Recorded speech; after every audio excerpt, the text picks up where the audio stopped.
₹600 शिवसृष्टीच्या तिकिटावर सवलत चालू असल्याचे बघून आम्हीही वाहत्या गंगेत प्रवेश मनगटपट्ट्या बांधून हात धुवून घेतले.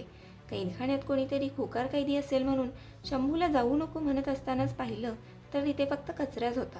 आत गेल्या गेल्या एक मावळण सगळ्यांना मार्गदर्शन करत होती आणि अंधाऱ्या गल्ल्यांमधून शिवसृष्टीच्या साहसावर घेऊन निघाली. जाळीदार खिडक्या, सुबक कमानी बघत बघत सौंदर्यात्मक मराठीमध्ये ॲस्थेटिक दिव्यांच्या प्रकाशातून जात असतानाच मशालीचा वापर करून शंभूने काही गुप्त मजकुरांची उकल केली आणि तिथे असलेल्या रायगडाच्या नकाशात अलिबाबाची गुहा शोधू लागला.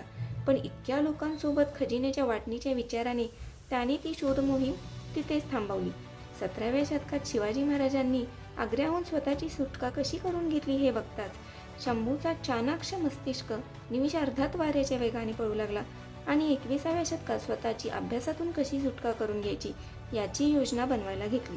शिवाजी महाराजांच्या म्हणजे आपल्याच शत्रूंच्या सेल्फीजचे दालन आहे असे समजतात सगळे निस्तब्ध झाले आणि आता भेटूया पुढच्या भागामध्ये.